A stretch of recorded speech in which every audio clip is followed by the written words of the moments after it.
Praise the lord. ఈరోజు వాక్యాంశము రోమపత్రిక 2వ అధ్యాయం 5వ వచనం. నీకు నీవే ఉగ్రతను సమకూర్చుకొనుచున్నావు. ప్రభు ఈ వాక్య భాగం నుండి ఈరోజు మనతో ఏం మాట్లాడుతున్నారో చూద్దాం. నీకు నీవే ఉగ్రతను సమకూర్చుకొనుచున్నావు అంటే మనంతరం మనమే తప్పు చేస్తూ మనంతరం మనమే మన మీదకి ఉగ్రత వచ్చేలాగా చేసుకుంటున్నామని ప్రభు ఈరోజు ఈ వాక్య భాగం ద్వారా హెచ్చరిస్తూ ఉన్నాడు. కాబట్టి వింటున్న సహోదరి సహోదరా, ఈరోజు నీ ఆత్మీయ స్థితి ఎలా ఉంది? నీ హృదయంలో మార్పు కలిగి నువ్వు జీవిస్తున్నావా? ప్రభు యొక్క ఉగ్రతకు గురయ్యే విధంగా బహుశా నీ జీవితం ఉందా? నీకు నీవే ప్రభు యొక్క ఉగ్రతకు గురయ్యే విధంగా మరి నీ జీవితాన్ని ఆత్మీయ స్థితిలో కూడా మరి అట్లా వెనకబడిపోతూ దేవునికి ఇష్టం లేని కార్యాలనే చేస్తూ ఒకవేళ ముందుకెళ్తున్నావేమో.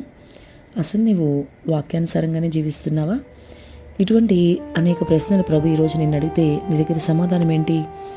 ఒకవేళ ఇప్పుడు నువ్వు అడిగిన వాటన్నిటికీ నీ దగ్గర ఉన్న సమాధానం లేదు కాదు అయితే మరి దేవుని యొక్క ఉగ్రతకి నువ్వు గురవుతావు కదా. అప్పుడు అక్కడ మాట ఏదైతే ఉందో నీకు నీవే ఉగ్రతను సమకూర్చుకొంచున్నావు అన్న మాట మరి నీ పట్ల అది నిజమవుతుంది కదా. కాబట్టి ఒకసారి ఆలోచించు సహోదరి సహోదరా, నువ్వు పరిశీలన చేసుకో. ఈరోజు నీ ఆత్మీయ స్థితిని నీకు బయలుపరుస్తాడు దేవుడు. అప్పుడు నీ ఆత్మీయ జీవితం ఎలా ఉందో నీకే అర్థమవుతుంది. కాబట్టి నేను సరిగ్గా లేను, నా ఆత్మీయ జీవితం ఇంకా నేను ఆత్మీయంగా ఎదగవలసి ఉంది, బలపడవలసి ఉంది, క్రీస్తు సారిపుల్లోకి మారలేదు, నేను అనేక పాపాలు ఇంకా నిలబడి చేస్తూ ఉన్నాయి అని ఒకవేళ నీవు అనిపిస్తే మాత్రం పశ్చాత్తాపడు దేవుని సన్నిధిలో. ప్రభువా నిజమే అయ్యా, నాకు నేనే ఉగ్రతని సమకూర్చుకుంటున్నానేమోనయ్యా, నేను వాక్యానుసారంగా లేకుండా ఉండవల్లే కదా నీ ఉగ్రత నా మీదకి వస్తుంది. నేను వాక్యానుసారంగా జీవిస్తే నీ ఉగ్రత నా మీదకి రాదు కదా. కాబట్టి నా పరిస్థితి ఇలా ఉంది, నన్ను మార్చు ప్రభువా అని నువ్వు పశ్చాత్తాపడి అడిగితే దేవుడు తప్పకుండా నీకు సహాయం చేస్తాడు. అంతేకాకుండా అసలు ఎప్పుడు నీవు దేవుని ఉగ్రతకు గురవుతావు మొదలుగా తెలుసుకోవాలి. నువ్వు ఎప్పుడు గురవుతావు అంటే నీ హృదయంను నీవు కఠినపరుచుకుంటావు. కొన్నిసార్లు వాక్యం విన్నా సరే మార్చుకోలేకపోతావు, మార్పు ఉండదు నీ జీవితంలో. అట్లా నీ హృదయాన్ని నువ్వు కఠినపరుచుకున్నప్పుడు దేవుని ఉగ్రతకు గురవుతావు.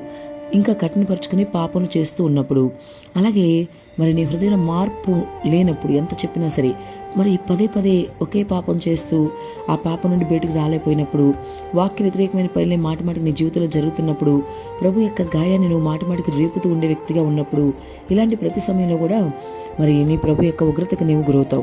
ఆయన నిన్ను బట్టి చాలా బాధపడతాడు. అదంత మాత్రము కూడా మంచిది కాదు. కాబట్టి మిత్రమా, ఇప్పటి వరకు నువ్వు ఎటువంటి వ్యక్తి అయినా సరే ఇక మీద నీ జీవితాన్ని మార్చుకో. ఇదిగో నీకు నీవే ఉగ్రతకి మరి గురి తెచ్చుకునే పరిస్థితి నువ్వు తెచ్చుకోకుండా, ఆ ఉగ్రతకి లోనవ్వకుండా వాక్యానుసారంగా జీవించు, ప్రభుకి ఇష్టడుగా జీవించు, ఉగ్రత నుంచి తప్పించబడతావు. ఇంత చెప్పిన నీలో మార్పు లేకపోతే ఖచ్చితంగా వాక్యం సెలవిచ్చినట్టుగా నీకు నీవే ప్రభు యొక్క ఉగ్రతను కొని తెచ్చుకున్న వ్యక్తి అవుతావు.